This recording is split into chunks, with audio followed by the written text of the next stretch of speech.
I can't see anything without my glasses. Are you in the shot? Yeah, sort of.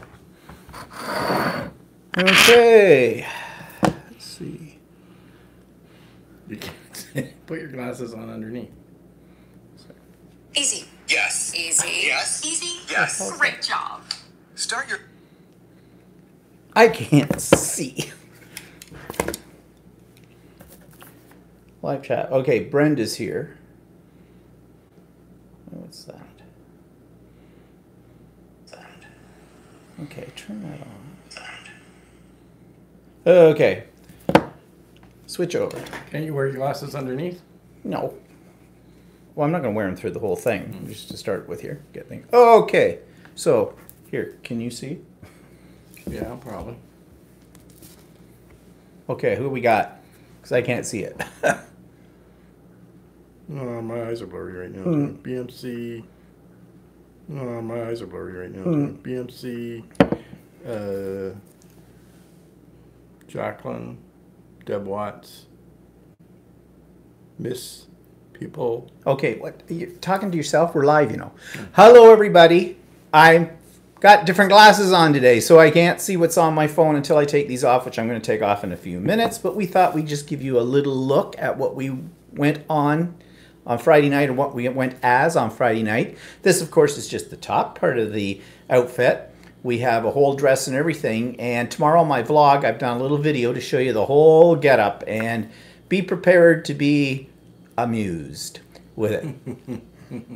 Hey, this is my idea too, right? Yeah, okay, yeah. You told enough people last night it was all about you. So whatever with it. But You weren't out last night. or well, Friday night, whatever it was. So, and I can't see a thing. So I am going to have to switch this off. So quick, do a screen capture right now because they're coming off. Okay. Now my eyes are blurry. So Brenda's here, Angela's here, Chantal is here, Deb is here, Jody's here. I'm here with several of my crafty friends to watch today's broadcast on the big screen. Ooh, we've hit the big screen. Well, we should have had the whole outfit and everything on for that. Glenn is here. The picture's off. I only see part of your face. More table. That's weird. That's weird because it looks okay from us. Okay, just a second. How's that, Glenn?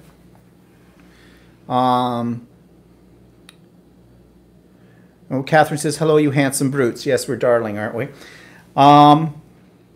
Catherine says, Deb says, can't wait to see the vlog, guys. Cute costumes.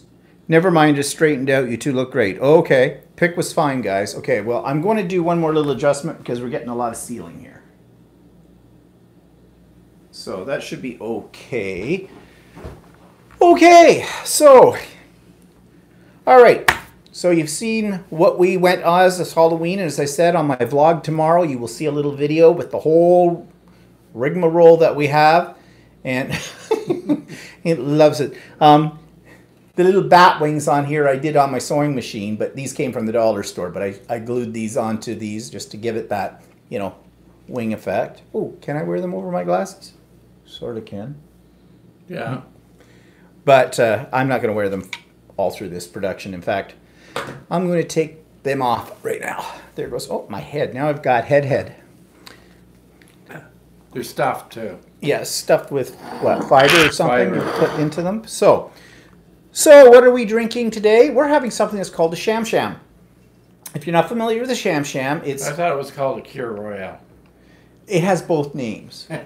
I stand to be edited as usual by you, but it's a Sham Sham, which means champagne and Chambord. Chambord is a French liqueur that's like blackberries, blackcurrant kind of a thing. You put a little bit in there. That's why it's got this kind of piddle color to it, but very tasty.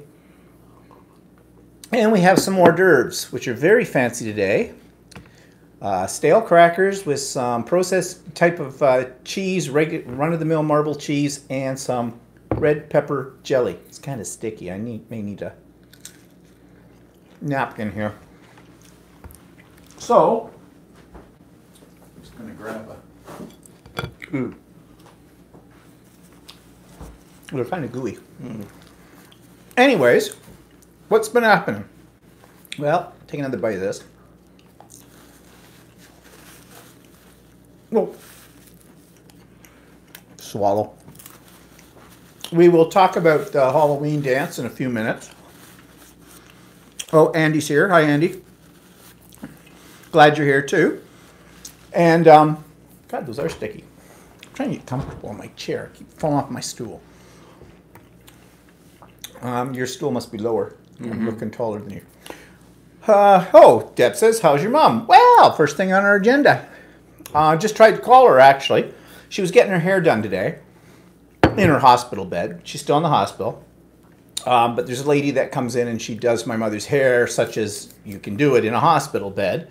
But my mother always likes to have her hair done, and it makes her happy, so I make arrangements. This woman comes in, gives her a bit of a trim and a curl, and after about one day, it looks pretty much like it does every other day. Yeah, as soon as her hair gets washed again, it's... Yeah, it's gone. But generally speaking, she's doing okay. She's kind of settled in, I think, into the routine of the hospital. Well, there's people that now, there was, I guess the other day, I told you last week that somebody tried to give her a pill that wasn't meant for her. And she refused it, of course, rightly so, and we happened to be there at the time. And so I went down and I inquired at the nurse's station about, you know, just wanted to let them know that we were aware that they're kind of mixing up her medication. Not on purpose, of course, or anything like that. But just as a, you know, make them think twice. Because, you know, that another time they could give her something that might not be good for her at all. Who knows what they're feeding to that woman that can't talk at all. Yeah, I know. And that was her medication. And anyways, I guess they tried it again. Came in with 2 pills last week at some point in time, my mother said, and they weren't really for her, but they were trying to give them to her. Maybe they were a laxative. Maybe. Well, that's what your mother seemed to think. I don't know. I don't know what it was, but... But anyways, I guess it was a little bit of a mix-up, and according to my mother, the nurse came back and apologized profusely to my mother about that. My mother said she was almost in tears, this nurse, she thought. And, you know, you feel kind of bad about that, but on the other hand, that is their job, to make sure. To get things straight. And I have... It's not that difficult. There's only 3 beds in that room. Yeah, but that's that room. I don't know. They probably have other rooms, too. I don't know how it works in there. It's always mayhem and chaos in a hospital, so who knows. But anyways, my mother did refuse it. This nurse was very profusely apologetic and the whole bit. And I imagine that I didn't go down to the nurse's station and say anything about it because the nurse was probably upset enough about the whole thing anyways, and no harm done, just as long as... Good thing my mother's got all her faculties, because she turns around and doesn't take something that she knows she's not supposed to have, so... Anyways, maybe they talked to her, that nurse down there, and said, uh-oh, we've had this happen before, kind of a thing. Maybe that's why the nurse was a little upset. But anyways, everybody's fine. No one died, so it's good. Yeah, so she's doing okay in there. Now, next week, they're supposedly going to try to get her up walking. Right. You know, I told you about the expensive brace that has been used once on her, and that's when she's in a sitting position. They now have a sign over her bed that says she is not to have the brace on when she's in bed or in her wheelchair. It's only meant when they try to take her for a walk. And it takes 2 nurses to do this in a walker, and they don't get too far. And to date, they haven't tried. Not since she got the brace, as far as I know.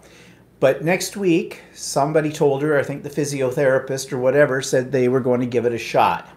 Maybe because they feel a little guilty about the fact that my mother paid $650 for something that is completely useless. And I had told the doctor at the time when we went for it that this was not going to probably make any difference, but if she thought, the doctor thought that this was going to be of help, then okay, fine. We would bite the bullet, pay the money, and get the brace. Well, I have a feeling this doctor's, because she was newer to your mother than the doctors upstairs, didn't, maybe, I don't know, maybe the knowledge wasn't transferred completely that she wasn't motivated to walk, so. I don't know. I don't know what their notes are like. I don't know. Because one, nobody could ever read their notes. because their handwriting, they must take a special course in medical school to learn how to write legibly.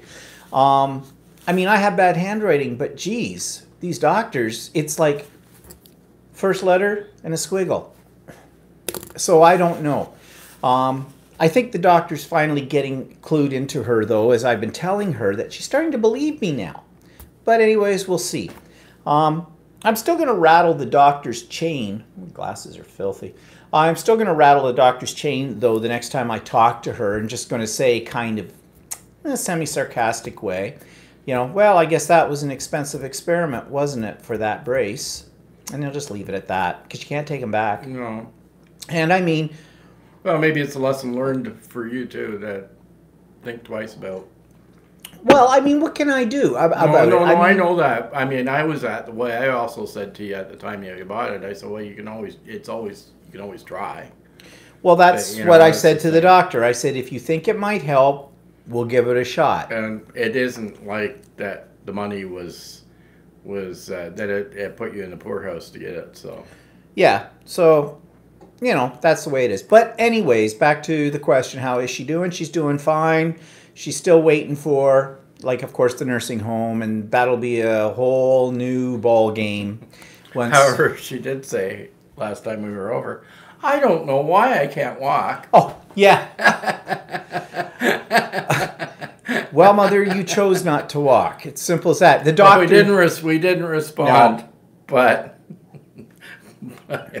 I know. It's so funny it makes you cry sometimes, but whatever. So anyways, thanks for asking. That's my mom. Let's move on. Coming up on the vlog tomorrow, there's stuff about the Halloween dance, a little video I put together of our costumes. I've got some video on what's in my drawers. I think, what did I do this week that was in my drawers? Jeez. Well, I'm having a brain fart.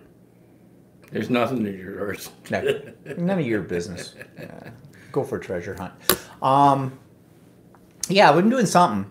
Something on one of the products that I hadn't looked at in a long time. I forget what the heck it is that I was looking at. These are sticky. Yeah, well, so. Okay.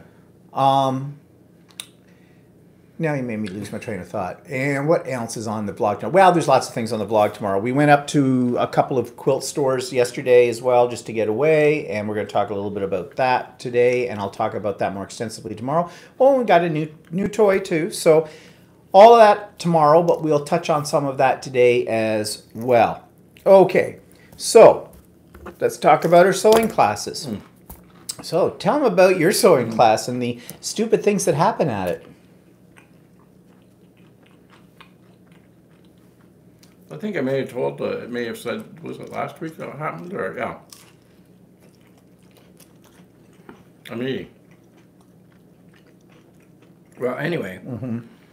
Well, more funny things happen at my surgery class than at my regular sewing class, except that women are completely engaged in talking about their grandkids, which I don't partake in. So. Hi, Ilona.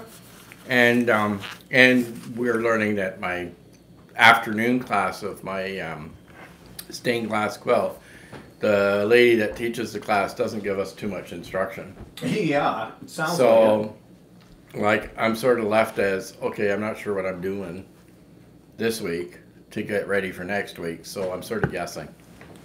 It's supposed to be the thing, all next week's class is going to be is how to put a sleeve on the back of your quilt, basically. And that's for 3 hours. For 3, yeah. See, it doesn't take 3 hours to put a sleeve on the back of your quilt, even if you're a rank amateur. And it's not bound, my quilts. I've never done binding, so, and this is supposed to be a class that's supposed to be for all levels.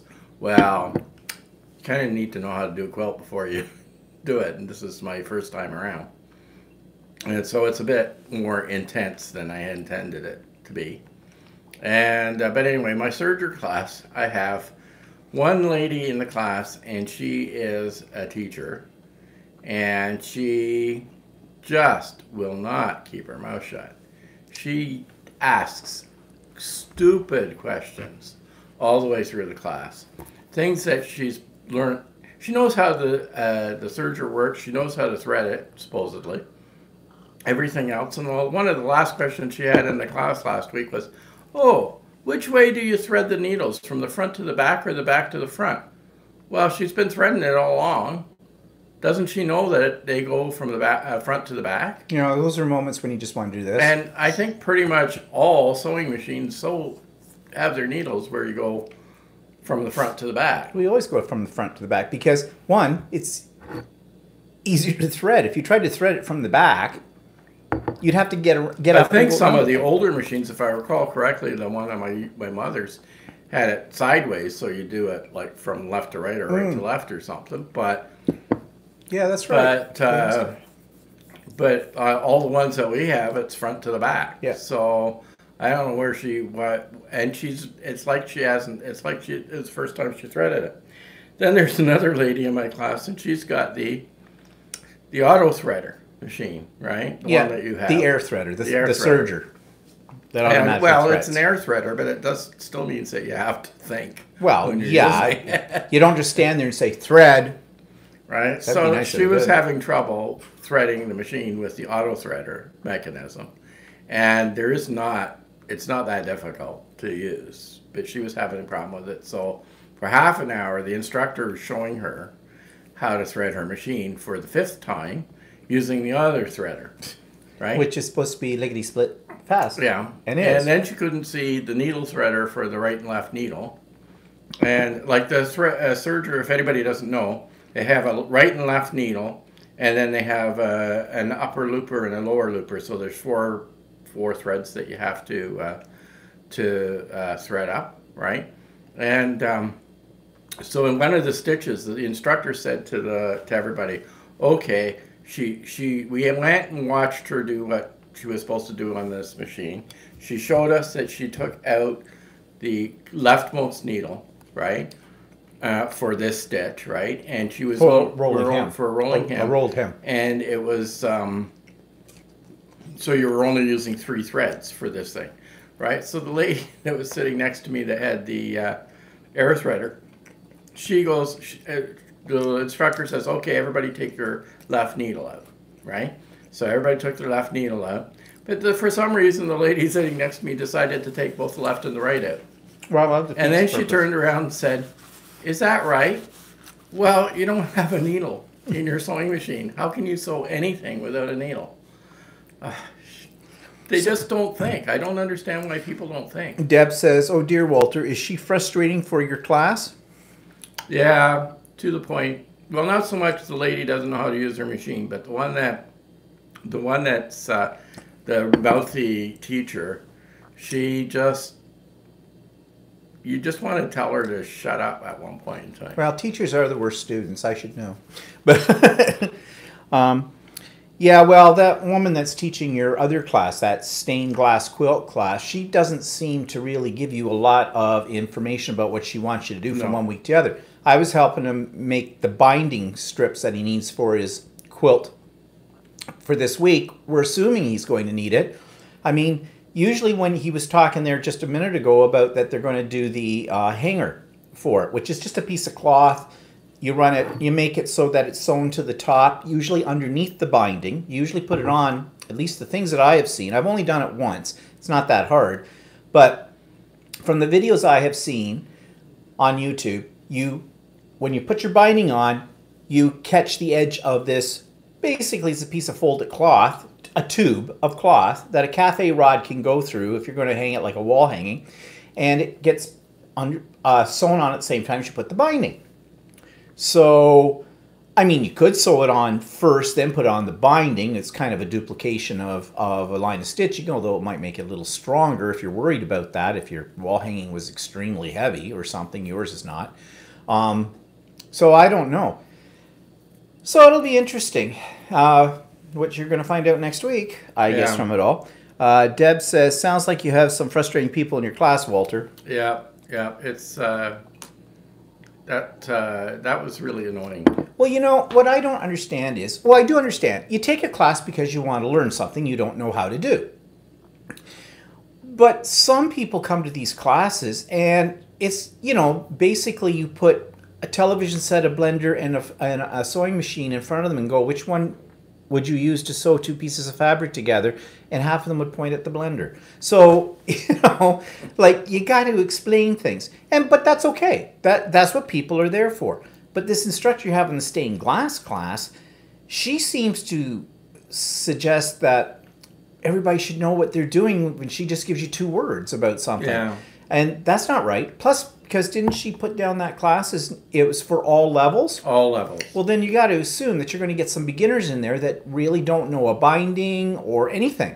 I mean, I think if you're going to teach somebody, at least this is how I used to teach, you always assume that whoever you are teaching does not know that much. I think I should have read Confident Beginner or something like that. Yeah. Well, ironically, I have a class with this same woman in another couple of weeks. Do you know what levels that you have on that class? I think it said it was intermediate, but I'm not sure. It might have been beginner or something, or all levels. I'm not sure. It's a pretty simple quilt, I think. If I'm looking at the pattern and everything, at least it seems simple to me. But like I said, for other people, this might be their first time making a quilt. And they may have taken this because the pattern does look fairly simple, and they thought it'd be a good way to, get into the whole quilting thing, which is fine. I'll tell you, she's not going to like me because I will be... So what's funny I will ask a lot of questions. She's by profession, she's a teacher. Yeah. You'd think that she'd... Well, that's what I'm saying. Plus, she didn't come to this first class very prepared either. No, well... Because half the people didn't have all the stuff that you needed. Yeah, but that happens too. But as a teacher, like that happens in the classes that I teach, for mixed media. You list everything they need, and you know that half of them will be missing some of the stuff. So I always take extra because it's better that as a teacher, you're prepared. Because you have to assume that they don't have everything, even though... one woman was telling me I hadn't put in my thing that they needed a certain product and blah, blah, blah. And I said, yeah, I did. And I put it in an email to you as well to remind you. She insisted that I hadn't done it, but she happened to have the email on her phone. She calls it up ready to, tell me I didn't know what I was doing. And there it was. And I put my finger under it and I said, there, it's in the second sentence. Well, that was at the first of the message. Yes, it was. It's important. Put the important things first. Yeah. So she did kind of shut up for the rest of the class, which was good because she's kind of mouthy. But anyways, Deb says, I go to a craft class, and as you know, I'm fairly new to it. A lady in my class finds fault with nearly everything I do. It really upsets me. I know I'm sensitive. I've changed days now to avoid her. Yeah, that's not good either. No, that isn't good if somebody else in your class is pointing out. No, and you always get one like that who's the know-it-all. And when I teach classes, I don't say anything. I don't criticize anybody's work because I know they're taking a chance on this. Everybody has to learn sometime. And I'm by no means an expert in art or in quilting or anything else that I do. I have a little experience, but unless somebody asks me specifically to help them, I don't bother. I don't make a point of, oh, no, don't do it that way. Do it this way. Unless it's Walter. But that's because, he criticized me anyway, so I got to get it in first. And of course, even when I'm showing him how to do something he doesn't know how to do, he's still full of helpful tips and hints about it. Because he's Dutch. And that's the way. Is Jetty here? No, don't see her here today. Well, if you're not Dutch, you're not much. Yeah, really. But anyway, so, yeah, I didn't have a sewing class this week, and nor do I have one next week, because I think I mentioned last week that they had to make some changes in the dates and the time. So, actually, that's okay. I could use a little bit of a break from that, because I'm taking a class every Saturday right up until almost Christmas with it. So, that's why. I happened to see the owner or the teacher that was teaching the surgery class on the weekend, and I said to her, boy, you're patient. With all the questions and all the stupid questions and stuff like that. And she sort of said, oh, you mean the teacher. Yeah. But that's what happens. But anyways, as I was saying, if I'm going to have this same teacher, and I will ask questions, but I ask questions for clarity, usually. Like if I was in that class and I even asked her a bunch of questions, and I said, well, should I have the binding ready? Oh, well, do you know how to do that? she said. And I said, well, I know Steve can probably show me, but she didn't really say, yeah, I needed it.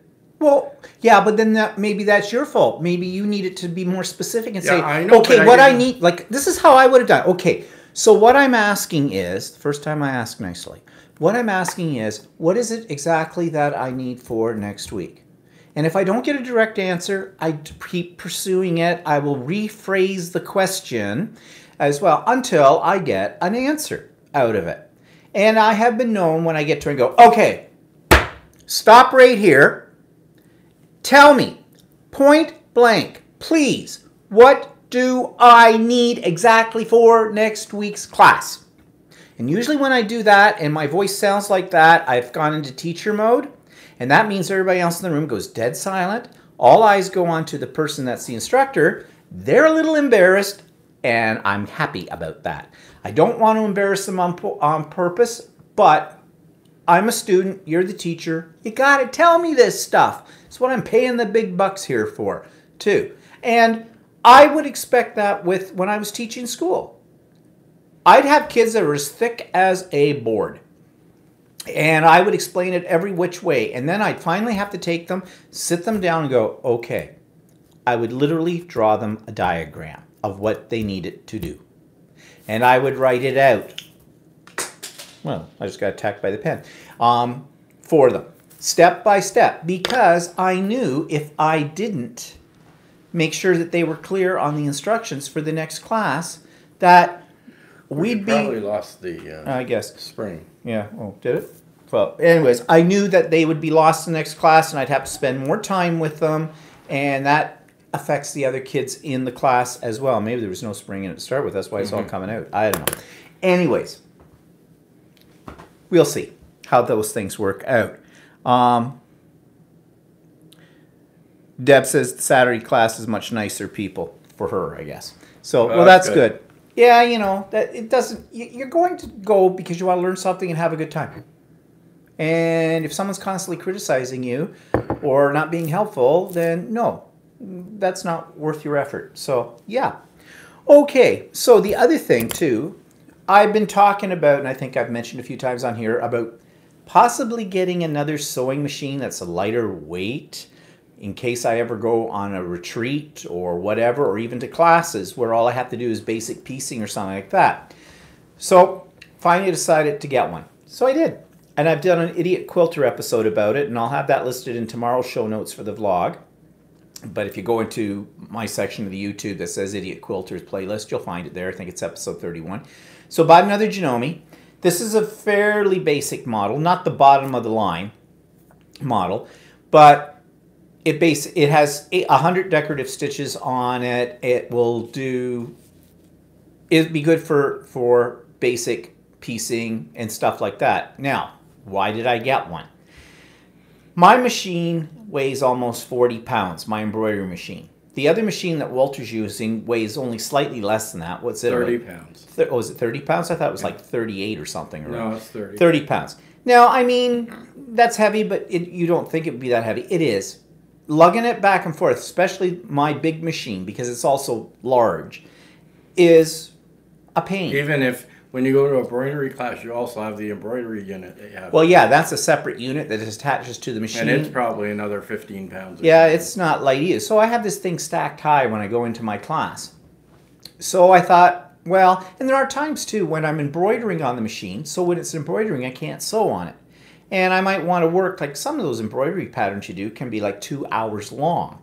And you got multiple color changes and things to do like that. So, you know, you either sit there and stare at it. Well, you can. It's got an app that attaches to my phone. So I can be somewhere else in the house and it'll show me where it is in the pattern it's stitching. And it'll notify me when I need to make a color change or when there's a thread break or something's gone wrong and I have to fix it. 9 times out of 10, as soon as I leave the room, it's been working fine for an hour. I decide I'm going to go upstairs, get a coffee. As soon as I get upstairs to the coffee maker, it tells me, thread break. I saw you go upstairs. You can't. So down I go and have to do it again. So I figured I have this other machine now placed sort of behind where I have this little area that I sit in. I've got my serger, my new machine, and then I spin around on my stool, and I've got my main machine. So it's all there within my grasp, and that's why I bought it. So you can use that while the other one's That's doing right. the embroidery, So yeah. with that, and it's taken me a little time to get used to it because it is a more primitive machine than what I'm used to. So there are some manual things I have to do. Like I have to actually lift the feather or the You have foot to press. lift the foot press because Foot you've press? got an automatic foot press. Mine does that automatic. Even the one that I've got upstairs, your old machine. Yeah, I know. Is you were using it this afternoon and you were looking to push the button. Yeah, how soon you forget. I mean, it's only been what? How many months have I had the new machine? Only a couple. And that other, of course, the other machine I've only had since February. So now I've got this one. So yeah, now you may wonder how much that sucker cost. You know, it may be a smaller machine, but it ended up still costing me $1,100. But Well, actually, I was looking at a slightly cheaper machine online, but then when we went to the store, she basically told us why it would be better to buy the other one. yeah, and I trust Shirley's. Which part of it is that it has some of the features of what we're used to on the other machines that we would probably miss. Yeah. Yeah, the springs on Springs. it. Well, Oh no, it's because this part it won't screw down, so it's popping up. okay, well, never mind. Pen Because you've been challenge. sucking on it too much. I haven't been. There's chewing marks. That's on your it. pen. Oh, okay, it might be mine. I don't chew on things like, jeez, like you little Bucky Beaver. So I do have another sewing machine though. That was one that I bought that got me into all of this to start with. The one I bought 2 years ago at Costco, the Brother machine for $189, 50 different decorative stitches and the whole bit. So I got it down the other day because it's been sitting up on a cupboard shelf drawing dust. And I thought, well, that was also part of the impetus of why I went and bought this new machine. Because I was thinking, well, I got the Brother one here, and if I'm just going to do basic stitching, it'll be fine for that. Oh, yeah. Once you've had a Janome or a better sewing machine than a $189 sewing machine from Costco, you really know the difference. This thing clunks and flunks, and it was just a pain. So I thought, no, not going to use that. However, it's still a decent sewing machine for someone who's just learning how to sew or wants to do basic stuff. So I have a friend that teaches fashion arts and other things in what we used to call family and consumer studies. I don't know what they call it these days. Textile industries or something, whatever. And I know that she has some kids in her class who, you know, come from not so well-to-do families and that, you know, maybe they'd appreciate having their own sewing machine or whatever. So I just contacted her before we went on live on the broadcast by text message and asked her, said, I have this machine. Everything on it works fine except for the manual, the automatic they call it, threader, because that dropped off after the first month on it. But I mean, that's not a biggie. I mean, you can still thread your machine, and there's a little tool called a Dritz needle threader, which works really well. In fact, my automatic threader on my big expensive machine, it hasn't worked since the 5th day I had the machine. Well, besides that, the kids' eyes are still pretty good, so they can. Yeah, they can probably see the needle hole and get in. But I said, Tervel, if you've got a kid there who wants it or whatever, I said, you can have it free. I don't want any money for it or anything like that. It's just going to sit on my shelf and rot. So it should be, you know, something. She said, oh yeah. She says she's got a couple of girls. I guess she has a couple of machines in her classroom that she lends out to kids that don't have machines at home for this class, and they sign them out, but she only has 2. So this will give her a 3rd one, and that might cover the bases. So I'm taking it over to the school tomorrow when she has a free period, and I haven't seen the new school since they built it, and a lot of the staff that went to that school were staff that were at my school that I retired from, so I know quite a few people over there. So it might be kind of nice to see the school and see a few of the people I used to work with, kind of a deal back then. And so that's what we're going to do tomorrow. So someone's going to get a sewing machine, or at least it's going to be put to use, and that makes me happy. Let's see. A lot of stuff going on here. Andy says, egads, another sewing machine. Would you please adopt me? I'm already college educated. Well, I'll tell you what, Andy, if you ever come to visit, bring your material, you can sew. Because there'll be lots of machines to use. Jody says, didn't you buy a case with wheels for your big machine? Oh, yeah, I did. You have 2 cases. I have 2 cases. Yeah, those cost a pretty penny, too. And so one's for the first machine, which Walter uses. And of course, it wasn't big enough for the new machine. No, because the new machine is bigger, and it didn't fit in that case. So I had to buy another case for that. But when you go to a class, you've got your machine.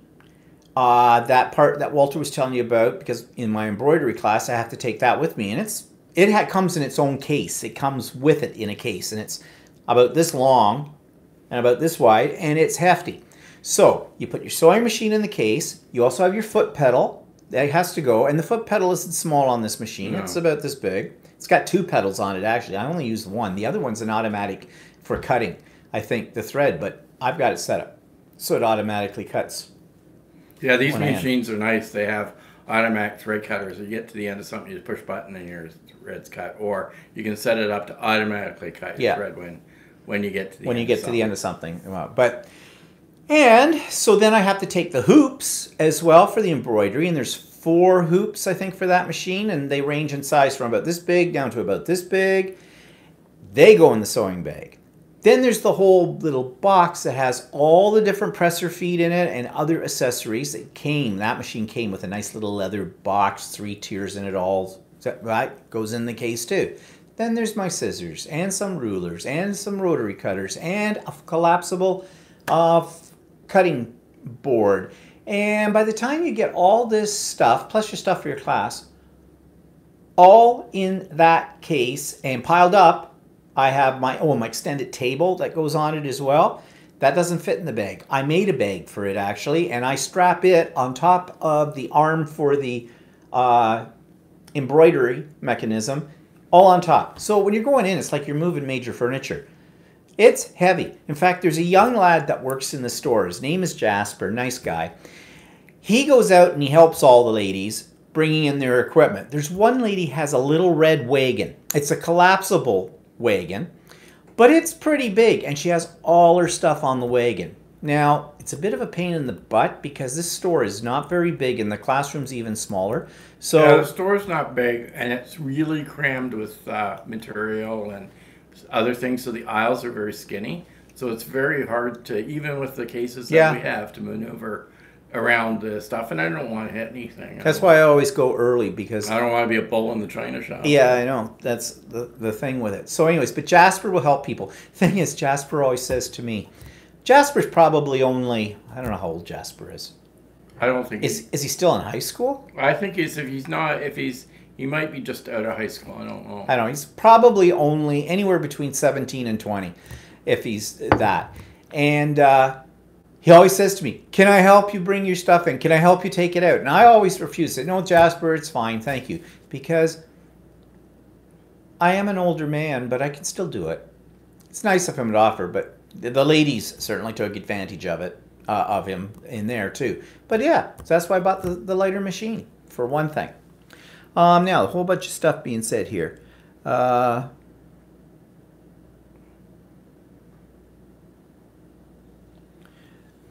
Jody says, Walmart has those wagons right now for $40. Well worth it. My ladies use those for our scrapbook retreats. I see them at Costco too. That must be the United States prices. Yeah, that would be the American price. They're usually close to $100 here. Yeah, for the one that we're talking about. It's a collapsible. It has like canvas, colored canvas. I think you can get them for about $80, but they're pretty pricey here. Yeah. It's Canada, you know. Everything's plus 13% tax. Yeah, I got to add that in there too. So, I mean, yeah, the sewing machine had about $100 worth of tax on top of it. Yeah, it did. Like the sewing machine itself was $999, but then after tax it was $1,128. So, hey, you can pour me some Shambo. Well, actually, I think you got a pretty good price on that, because I was looking around online, and the cheapest I saw that anywhere else was advertised price was $1,200. So. Yeah, well, Shirley's always gives you a really good price, and I trust Shirley's opinion about stuff. She knows what she's talking about, and she doesn't try to force anything on you that she doesn't think you need. You know, she's not trying to take you to the cleaners and make a maximum amount of profit on it all. Well, she also knows what other machines that you have, yeah, and what features you're used to. And then basically what her selling feature on this machine, the one that I saw online was okay too, but she said the one that she sold him was a little bit more sturdy, so could handle thicker fabric and stuff like that, than what the other machine is. What I was looking at, the other machine I was looking at was a couple $100 cheaper. Yeah. And also, if you wanted to access the other stitches, this one was more intuitive than the other one was. Yeah. Which she showed us, and yeah, even being a technology person, yeah, it would be frustrating with the way you had to access the other stitches. Well, it's going to take me a little time to get used to it. Back and forth on these different machines. Like Walter said, I went to his machine today, and oh yeah, I have to lift up the presser foot on that one. I'm used to it just automatically coming up. Oh my God, they aren't reversed. We aren't reversed? Yeah, we are reversed. Aren't we? Well, we are on mine. You're viewing. Tracy says, yeah. Oh wait. We're not reversed. Aren't we? Look. That's the way we should be. Yeah, actually it is. On here we're reversed. Wait, do we have something worth writing on it? Oh, okay. Just give it a second. Okay. There we go. Can you see it? No, move it closer. It's right way. Oh. It's right way. Well, that's interesting. So something must have happened either with YouTube, or there was last week an update to the iOS on the iPad, because we do this through the iPad. So maybe something got corrected. Well, that's great. I'm glad. Okay. Yes, no, you're not reversed. We can see it's Jacob's Creek. Yep. Comes from Australia. Okay, well, that's news. That's great. Thanks, Tracy, for bringing that up, because we wouldn't have realized that. In fact, I'm sitting here looking at it on my iPhone, seeing exactly what you see, and it didn't dawn on me that we were in the right way. So, okay. Well, that's good. Hope it stays that way. All right, so other things about what? Well, nothing. Go ahead. We went up to a place north of us today, or yesterday, called... Yesterday.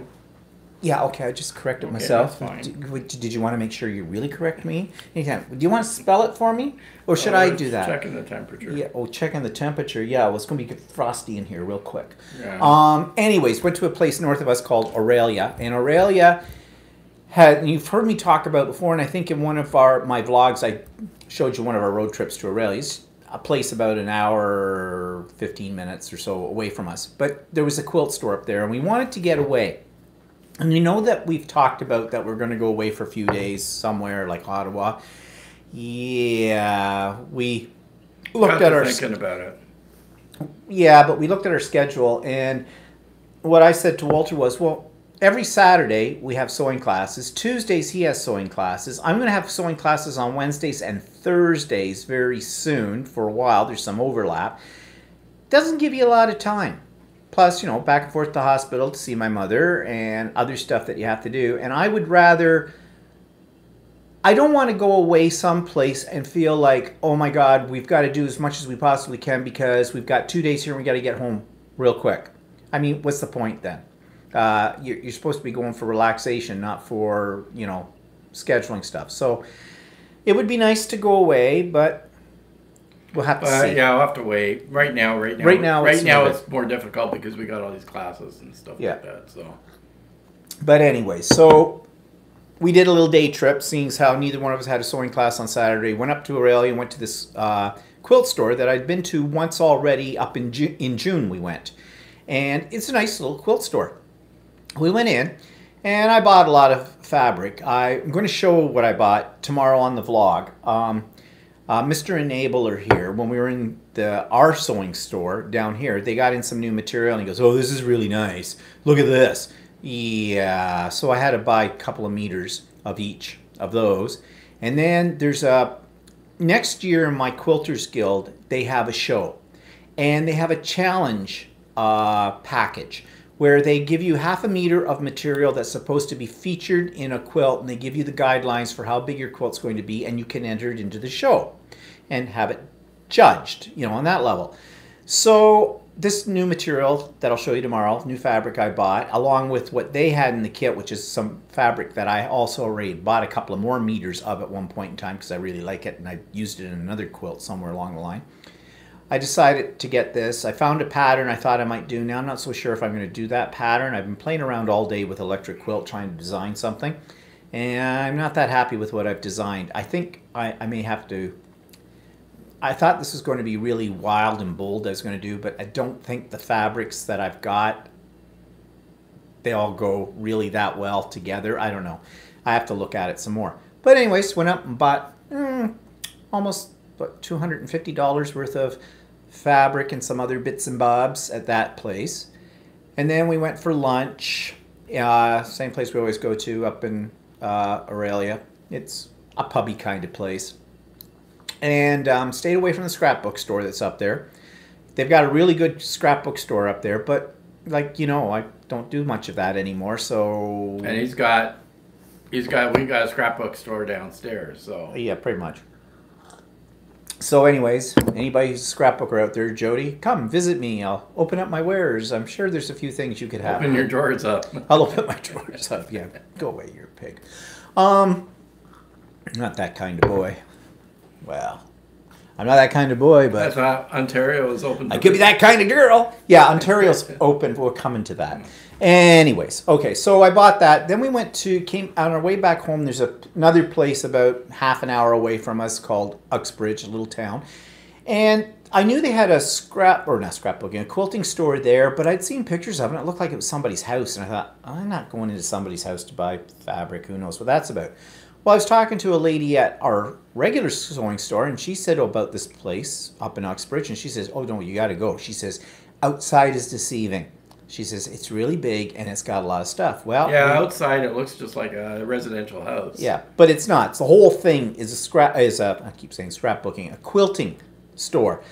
Whoa, did they have a lot of stuff. Now, their fabric's a little different from what Shirley sells, which is fine. They tend to lean towards more vintage looks and distressed looks and 1930s looks, which I kind of like that kind of stuff. So I was looking for Christmas fabric as well to make napkins for my sister for the big bag that's getting bigger by the day of stuff I'm making for her, all on a Christmas theme. And then I decided to buy some fabric up there to make napkins for us because we'll probably be doing Christmas here with people. So can't have any more than 8 though, because I can only make 8 napkins out of what I bought. So if you come late, you don't get a napkin. Oh, well, they can have yours. You never use one anyways. Yeah, so. Yeah, really. But, yeah, so I spent another $100 there. You napkin, there. you still throw food on yourself anyway. I don't throw food on myself. You had egg all over your shirt today. Well, if you hadn't made them so runny. Yeah, right. Your Instapot eggs, yeah. So anyways, yeah, that's what we did yesterday, and I've got so many projects that I haven't started yet. So I don't have UFOs, unfinished objects, as they call them in the quilting community. I just have PUFOs, pre-unfinished, yeah, pre-unfinished objects, meaning I haven't started them yet. Oh, Deb's had to go. To pop away for 20 minutes. Hope you're still chatting. We can get back. If not, see you next week. Okay, Deb. Andy says, how many quilts have you made so far? 11. 11 quilts, umpteen napkins, placemats, 2 runners, a wall hanging. Clown pants. Clown pants don't count. Clown pants were not, that was in that serger class. Yeah, so I've got a lot there. Oh yeah, my serger class. She pulls out this. It's mostly it's all women except for me, right? So, and well, that's debatable. Yeah.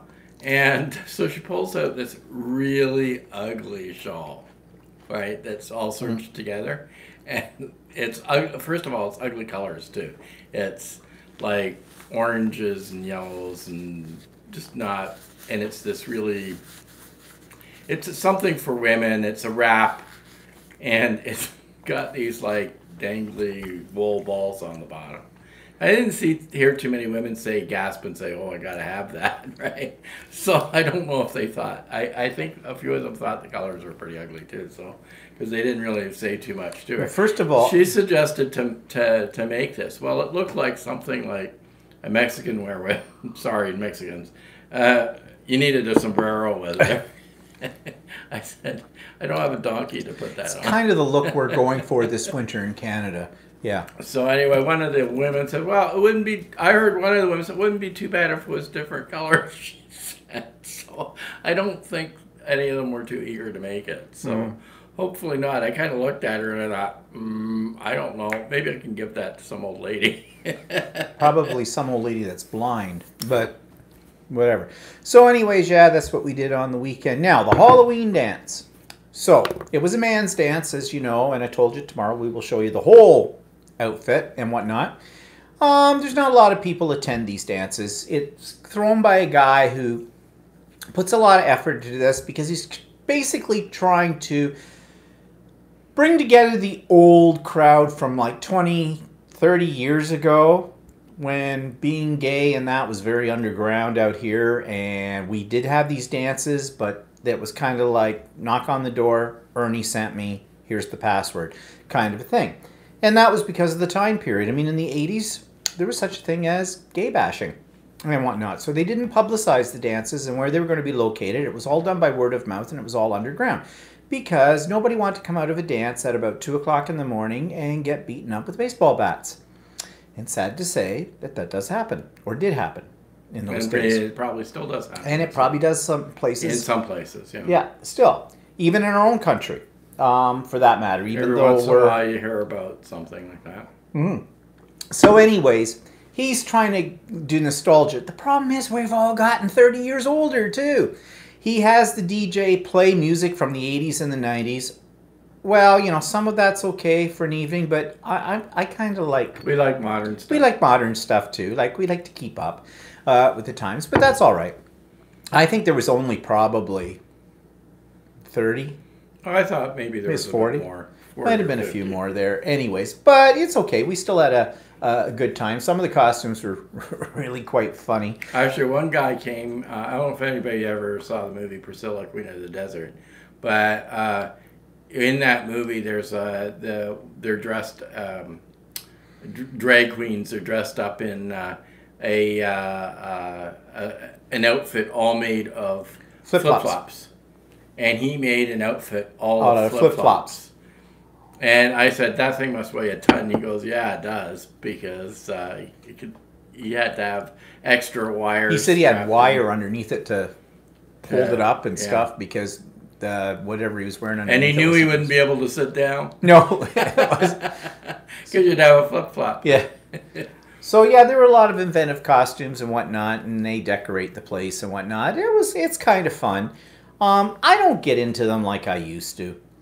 I mean, it was Walter's. If it had been my choice, I wouldn't have bothered even getting dressed up for this, but we didn't last year, and we haven't in quite a few years, so Walter decided we were going to do that this year, and he did the work on getting the stuff that you'll see tomorrow, including those lovely heads and that, and yeah, it was kind of fun to dress up with it as well. And surprisingly, we thought the heads would be really hot on, but actually they were were actually not too bad at all. But the one thing that was a bitch is we painted our nails. I don't know how you ladies do it, but getting that crap off. I mean, okay, mind you, we weren't using the world's most expensive nail polish. We got it at the dollar store. It was called, it's by Sally Hansen. I have heard that name. But we had acetone to, you know, nail polish remover to take it off afterwards. I've still got remnants of the damn stuff, though. I'm not actually. I think we could have done without because nobody would have noticed. No, it was too dark. Nobody would have noticed that we had it on and out. Well, it was like I put on the lipstick. Well, and it was weird having it on because I've never had really much nail polish on before. Kept looking down. I kept looking down at her. Oh God. I kept looking down. I thought it was somebody else's hands. In fact, it grosses me out to eat with fingernail polish on because it's I don't know on women. I guess it's because we're used to seeing it on women. It's not a problem, but on a man, you're not used to wearing it's just, it's like ooh. But anyways, so yeah, it was a good time. and we had donated, there was all kind, now here's something that's kind of ironic. We had donated some door prizes, but other people had donated door prizes. So they had quite a few. And since the crowd was so small and everybody got a ticket for the door prize when they came in at the beginning of the evening. So they're calling them out. Everybody around us won something. We didn't win anything. Not that we cared, because I really... Yeah, the ticket number above our 2 tickets and the ticket number below our 2 tickets won. And there had to be, like, what? About 20? Yeah. Some different, maybe more than that. Like, there was almost a door prize for everybody that was there. Except us. But that's okay. Actually, most of the stuff they were giving out with T-shirts and stuff like that. And we didn't want our own prizes back. No. So, and then there was only a couple, oh, God, I didn't tell you there was one, did you see there was one that... somebody, I don't know which one it was that got it. I think it was Adrian got it. And it was in a big box. Oh, yeah. It was a wood carving. Oh, I think that's our re-gift. And he showed it on Facebook. Oh, and did he? It's not really... A good wood carving. Well, it's an okay wood carving, but I don't think I'd want it. Oh. By the way, I just noticed these chairs are starting to split. Yeah, well, right there. they're all cheap. We may have to buy new ones. Anyways, Pracy says, I did a full new set of acrylics yesterday and did French tips. You must remove gel polish with the nail drill. There's the nail drill. We have drills. I'd probably go right through my finger. Actually, I have this cleaning brush that looks like a giant toothbrush, and I got it all off usually. I got most of it off, but I still got a few little remnants that I'm picking off still. So, whatever. Well... I wasn't born to wear nail polish, obviously. Okay, so what's newsworthy this week? Well, in our end of the world, you know our lovely premier, he whose name will not be spoken, Ford the asshole, he froze the minimum wage. Well, this isn't a surprise because the government before him had upped it just before they went out of power, and they had made a law to increase it to $15 an hour starting January the 1st, 2019. He and his government immediately went in and rescinded the law, did whatever you have to do to rescind the law, and froze the minimum wage at what it's at right now. And he said that it will be increased in line with inflation. After about 2 years, though. Yeah. Or 3 years. So basically... people are getting nothing. Now, these are the people who are work on minimum wage are basically at the line of poverty kind of a thing. And he was supposed to be, he got in on the whole pretense that he was for the average man. These are the average people here and the whole bit. And he's just screwed them. And I hope they're smart enough to figure that one out in time for the next election, that they were screwed by the guy who said he was going to protect them. Because, first of all, we all knew that wasn't going to happen. But those are the people who voted him in. That and the people who own corporations, because he's all for them and everything. So, yeah, as I said, we have our own Trump now these days. And he says that's because if you did the increase in the minimum wage, then it wouldn't be attractive for businesses to be in Ontario. So now he's going to put up new signs near the borders. Spend a minute to put up these signs. Yeah, to put new signs up near the border and other places around the major centers of Ontario. And his new slogan is, "Welcome to Ontario, open for business." I said you should take a picture of a prostitute with her legs spread open like that and the sign in between them that says that. Because basically... open for business, come on in and get screwed. That's about what's going to happen.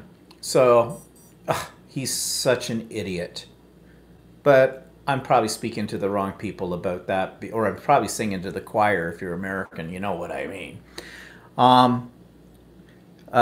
Andy says, next time you have elections, they'll be saying they support increasing minimum wage. Oh, yeah, of course they will. They'll do whatever they need to get into their cushy jobs and the whole bit. We did have another election day here last Monday. It was the municipal elections. So, you know, where you vote for mayor and councillors and all that crap and school trustees. Walter had to go on the internet to figure out who we were going to vote for because we didn't know most of those people. Because some of them were running for mayor and didn't have one sign up or anything. We'd never heard of them before, and other things. And I think they had and actually there was one that was running, didn't have a sign up, didn't have an email address, didn't have a website, didn't have any. I could not find any information on this person. Well, they got a whole 215 votes. Oh, so. well, so they had a lot of friends and relatives. We actually, only one young guy came to our door, and I think we voted for him, only because he came to our door. And he seemed to be, even put things out, flyers. Eager anyway. And we had a woman that was running that lived 3 or 4 doors down from us, down the end of the street, and she never even came to our door. No. And she's got signs out, but she's a student at our local, I don't know if she's at the college or the university, because we have both here in our city. I think she's from the Trent portion of the So that'd be university, then, UIOT, Trent campus, whatever. Yeah, but her big platform, we looked her up on the internet.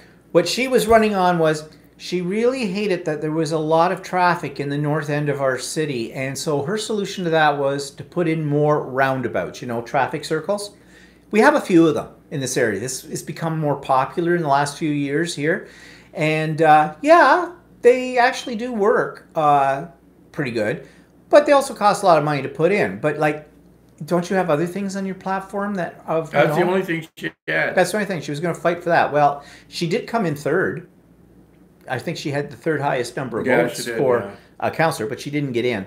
So, whatever. But I guess the turnout was, there was 108,000 eligible voters, and how many? 26,000 voted. 26,000 actually voted, so there you go. But you know something? I understand about the feeling of why bother, because I don't know who these people are anyways, and I don't really care. But my philosophy is, if you don't vote, you have no right to criticize. So the first thing I'll say to anybody who starts criticizing about our city council or whatever, what they're doing, even the premier. Whether I agree with them or not, the first thing I'll ask them is, did you vote? And they say, well, it's just stupid. And then I say, shut up, because you have no right to criticize because you did not exercise your right to vote. And a no vote does not count for anything. I'm sorry. If you think you're registering a protest on that by not doing that, nobody cares. That's not how you protest. So, whatever. Municipal politics. Phyllis says, oh wait, no. Precy says people in Australia get paid $25 an hour at McDonald's. I know that their minimum wage is higher there. I thought it was something like around $18 in minimum wage. Well, that may be higher. But maybe it is higher than that. Or maybe just McDonald's themselves have decided. Because there are companies, that will pay more than minimum wage because, it attracts people who want to work there then and stay there. So I don't know. But either way, that's pretty good, $25 an hour. And Phyllis says, over here I call those characters Republicans. Boo hiss. Andy says, Phyllis, guess my veiled references wasn't so veiled. Tracy also says she hates roundabouts. It's why I stay out of Jersey. Joyce says, agree. It's extremely important to vote. Don't drive in Australia. Yeah, in Australia, they're everywhere. And you have to go the other way around. They do in England, too. Yeah. Yeah, you have to go the opposite way. And it's the two-laners that can really get you. Actually, they're the ones that scare me the most. Yeah. But a little practice, it's okay. Anyway, so that's, what was that all about? Oh, yeah, detection. And, okay, now here's one I don't know if you know about this. This comes out of the U.S. I listen to a podcast called Gay Talk 2.0. It comes on every Monday, and it's 3 guys who are all sort of bartenders or work in the theater business. Of course they are. I mean, all they need is a hairdresser, and they've got the complete set. But they talk about the issues of the day. And I guess apparently the Trump administration has written, they call it a memo, which basically means sort of an intent to possibly start the gears rolling to create a bill or a law or something. I really don't understand exactly what it's about. But it's basically to state that there's no such thing as transgendered people. You are whatever you were born in, whatever DNA you have when you were born. Whatever your genitalia was, that's what you are. There's no such thing as transgender. Well, of course, the transgender community is rightly so, upset about this whole bit. And the whole point is, why do they bother? What's the point? What does the government have to win by putting down people who consider themselves transgendered, people who sincerely believe that they were born in the body of one sex, but their mentality, their emotional being, the whole bit is the opposite sex? That's their life. Like, you know, maybe we can't always... I mean, I'm not going to pretend that I fully understand what that must be like. I'm a guy, glad to be a guy, don't want to have anything removed or added on. Okay? I'm happy with being a male. But I'm not going to say that transgendered people shouldn't have the same rights as everybody else. And they should. And then they go on about this whole bathroom issue with them. It's a bathroom. I mean, I know when we first started talking about having gender-neutral bathrooms here in our area, I was a little bit uptight about it because I didn't know how that was going to work. But then someone pointed out to me, and then I got it. What do you do in a bathroom? You go into the bathroom. For example, I think they were more concerned about guys who go transition from male to female, going into female washrooms. Female washrooms are all cubicles. It's private. You're going in there to go to the bathroom. It's a bodily function. What does it matter?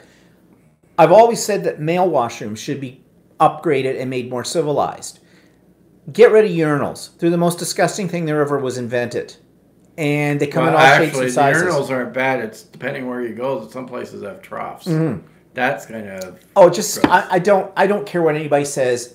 I don't think it's trendy to hang out with the guys, if you get my drift, on this kind of a thing. And there's certain rules of etiquette in males' washrooms as well. You know, like one, you look straight ahead when you're going. You don't have conversations. You don't talk. You don't have conversations. You don't look over and go, oh my. No, no. There's none of that. But why can't it all be cubicles? Like, really? I don't know why it's always... I think it was more for speed. I think it was more or less because guys could go and write their name in the sno and go in. If there was a tree, they go to the bathroom. I don't mind the urinal as long as there's a little partition in between. Yeah, I'm very picky about urinals. I do not like public washrooms to start with. I go in, I investigate. If I have to go into a public washroom, first thing I look at is what the situation is of the urinals. If they have partitions up or whatever, that's fine. If they're the ones that, the low-rise scoop that come out to here. I always hate the ones. No. And then they have the ones for little boys, and it's down to your knees. So like, yeah. What, you mean the urinal? No, the urinal. Oh, okay. Yeah. Check on that. It's always the one that's open. Yeah. But when they redo in new buildings or things or retrofit other ones, put in all cubicles. Then the damn bathrooms can be unisex. You know? Like, okay, I grant you that probably women do not want to share a washroom. Like, I mean, not transgendered women, but cisgender. Got to use that term. Cisgender means women who were born women. I can see they don't want to necessarily share a bathroom, even with just all cubicles, with men. And I don't think I want to share a bathroom either with women. But as far as transgendered are concerned, what they do behind their little closed cubicle is their business, and let it go. So what's the big deal? Why do they have... Isn't there other things in our world we could get more upset about, like world hunger, famine, natural disasters, war, animal extinction? I mean, there's a whole lot of things I think that are much higher up on the list of things that a government needs to get excited about than transgendered. Really. But what are people saying here? Tracy says trans brain scan is the gender they feel they are, not what they were born as. And Tracy has 2 trans friends. Yep. And we know trans people as well.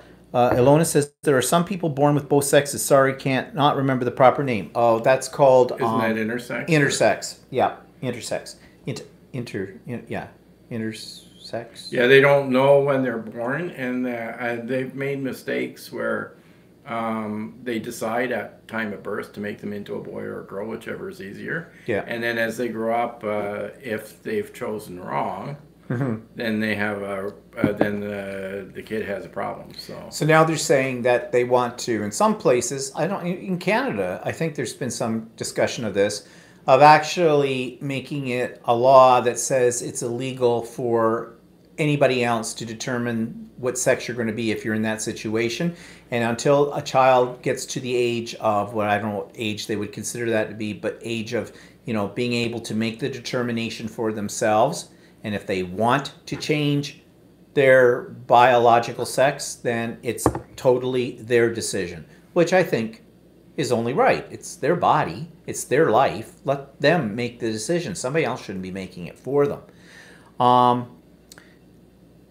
Andy says, hate unisex bathrooms, are usually filthy. And would that because of the women or the men using them, Tracy? Because I've been in a lot of bathrooms in my day. That was that? Yeah. Tracy, no, Andy did. Sorry, Tracy. Andy did that. And I'm sorry, you might not agree with me. Women are pigs in bathrooms. There's crap everywhere. There's makeup on the counters. There's lipstick on the mirror. There's things hanging out of the garbage can that I don't know what they are, and I don't care to know. This kind of stuff. And how do we know this? Because I used to have to clean the bathrooms when I was a teenager in the cinemas. After this, well, mind you, that was like 30 years, 40 years ago. But I used to have to go in after the theaters closed and have to clean up. And the men's bathrooms were always clean. The women's bathrooms were always dirty. Yeah. Ilona says, very true, Stephen. Yes, it's because it's easier to make them into a girl. True, Stephen. Yeah. But Tracy says you need to do it before puberty on the transgender thing. Yeah, I guess you probably do have to do it before puberty. But probably the kid knows by that point in time, because I knew I was gay when I was 8, at least. Oh, I knew at 5. But so I think that trans people probably know what their sex is way before then. So, Andy says, I'm still trying to figure out how women get the toilet seat nasty. Ooh. Yeah. I mean, okay, we know what happens with men in toilet seats sometimes. Yeah. And, but, yeah, I know. Whatever. But back to transgendered people. Live and let live. I'm not going to pretend that I understand it fully, but who am I to condemn it? I mean, it's not my life. They're not hurting me. They're not hurting anybody. It's their life. Let them live it. And if you can make their life a little easier by putting things into your laws that support them, that protect them, they're kind of like the new gay and lesbians in a sense. However, we all went through being beat up. The percentage of people that are trans are very small in the population. Like, you don't have 10% of the people being trans, I'm sure of that. So. Yeah, no. Barbara says about women in the nasty toilets, says they hover. Oh, Ooh. Actually, it's because they don't want to sit on the toilet seat. Well, I can see But actually, there's people I used to work with that, they would go in and meticulously put sheets of toilet paper down on all the. What, they come out with them on their rear end? Ring around your anus, ring around your Yeah, well, public washrooms, period, I think are just nasty, no matter what. I mean, when you go to the Chinese and have squat toilets. Well, yeah. I didn't experience that when we were in China because I didn't go to the public washroom, but Walter is an expert on public washrooms. Well, because I have never been diagnosed with irritable bowel syndrome, but I think I probably have it because when I have to go, I have to go. And it doesn't matter where I'm going to have to go. And it's often. I found that they have very nice bathrooms in Stonehenge. Oh, yeah. Went to Stonehenge. He went to the bathroom. Yeah. Whatever. So I thought that was really kind of interesting with what's going on in the States. I mean, nothing's, no stone unturned, I guess, there. Okay, so what's eating Walter this week? What are you pissed off about? I don't know everything. Mouthy women in sewing glasses. Oh, we already talked about that. No, I don't know. There was that. I don't know. It's always driving is an issue with people that are. I'm already going 10 kilometers over the speed limit, and I'm not going fast enough. So stuff like that. Well, there was that one yesterday. I noted this one? down. When we went to the grocery store, we went to the superstore, and we're in the parking lot, and this chick, she was just, well, she wasn't that young, but she was. Yeah. And she decides there's somebody that looks like they might be eventually pulling out of their parking spot. Now, there were lots of parking spots. Mind you, it was starting to sort of rain, semi-snow. And, you know, for some people, if they get a little wet, they do melt if the house doesn't drop on them first. And apparently this was the problem with this particular girl, lady, whatever she was. I'd say she was probably late 20s, early 30s. I don't know. I didn't get a good look at her. She stops her car right in the middle of the laneway for the parking, you know, the parking on either side, so no one can get around her one way or the other, to wait for this other car to pull out. This other car was not pulling out. Very fast. They were loading it up. They bought every pumpkin they could possibly find in the superstore, and they were loading up, and they were taking their time about it. Meanwhile, luckily for us, we were right behind her, but there was a parking spot right there, so Walter pulled into it. But there's other cars lining up behind her. I walked by her and looked in her car. She's busy on her phone doing whatever people do on their phone when they don't, they pretend they're busy on their phone when they don't want to make eye contact with people because they're doing something stupid and they're afraid that if they make eye contact, exactly. the person may take their head that off. One annoyed me. She was a bitch. And, you know, if I'd had a drink or something, I probably would have walked over to her window and went, knock, knock, knock. Hello. I know it's a little wet out, but you see all the cars behind you, and there's plenty of parking spots. Yeah, she was parked right in the middle so that no car could even get by her. That's what I just said. Yeah. And, you know, I know it's a little wet out. Are you afraid that if you get wet, you're going to melt? Bitch! Oh, the imagination I have in my head. Someday, I'm telling you, something's going to snap, and I'm just going to say it all the time. I guess that's called senility. And at that point, people just put it down to, oh, you see now. Whatever. Oh, Brenda's going. Have to go. Okay, have a good night. Same to you, Brenda. Bye-bye. Oh, Deb's back. Welcome back, Deb. Was it Andy says, we're all losing it.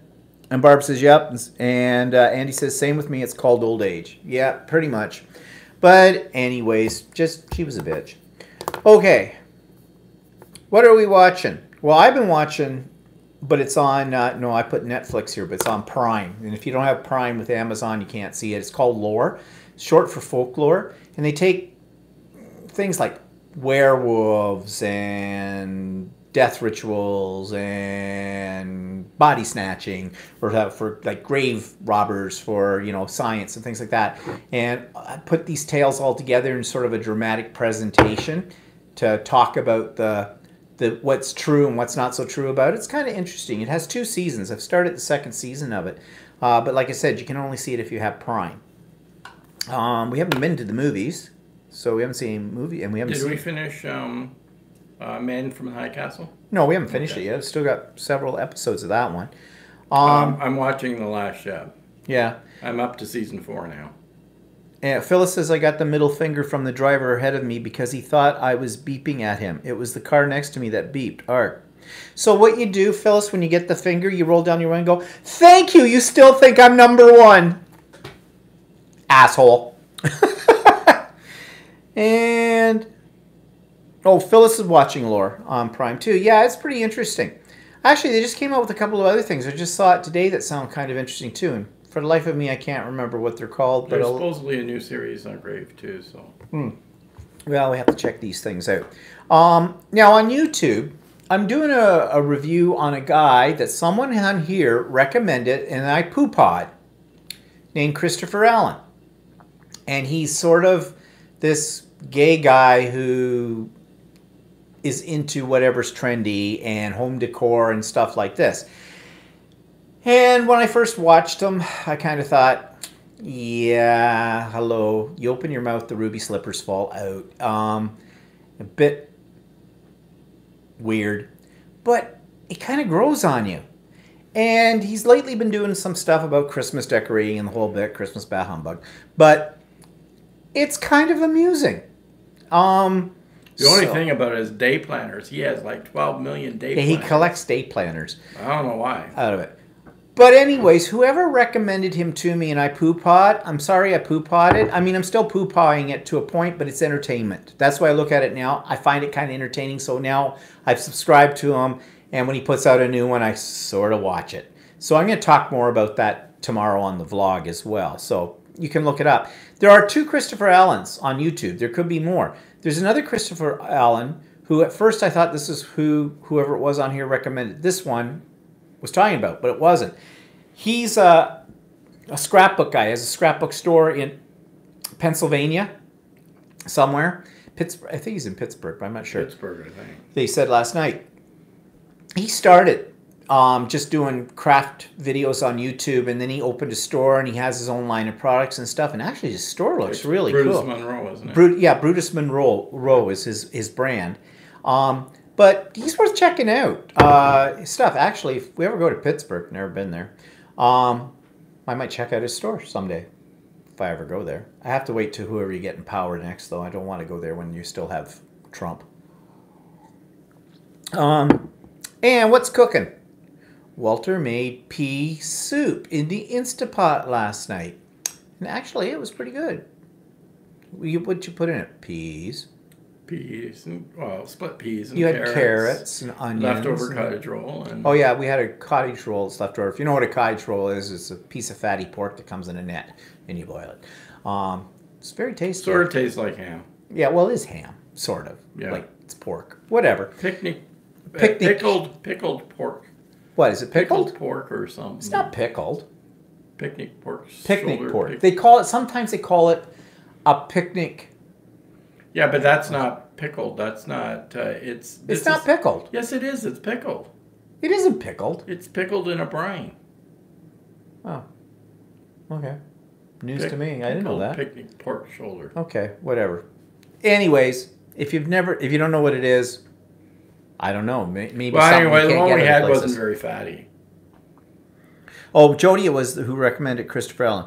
Please give him a chance if you can. Watch some of his older videos too. Yeah, actually, I have been watching some of his older videos. He is still as queer as a $3 bill, and it's just like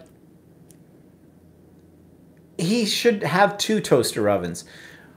But there is something about his videos that I have to say make me curious and get me interested. I'm trying to figure out what he does for a day job. Yeah, we haven't figured out what he does for a day job yet. Because he certainly spends an awful lot of money on home decor and other stuff. So, I don't know. And his house looks like it's kind of nice. He drives a Volvo. Yeah. Phyllis says Ninja makes an Instapot that browns and also air fries. About $108 US. Okay, well, this one doesn't air fry. No, but it does brown. It does brown, yeah. Yeah, with it. We have an air fryer, actually. Oh, no, she's probably means browns like in oven browns. But I haven't heard of the Ninja one, no. I tried looking for that one that you were talking about, but now I didn't know what the brand was. I'll take a look. But anyways, like we need another. Okay, yeah, I know. What's coming up? All right, this Friday we have RMG Fridays, you know, that once a month thing we do at the art gallery. I've got a question mark next to it here because I don't know if we're doing it.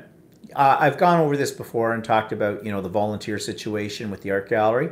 And they got this new guy, and I had a meeting with him about a week ago, which kept getting interrupted by other people at the art gallery who wanted him in other meetings, which was a little off-putting.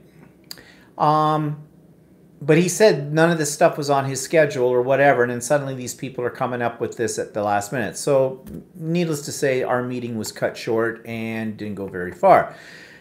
So I sent him an email and said, okay, look, you know how we feel about being gallery attendants? We don't want to do that anymore because that's just plain boring and useless.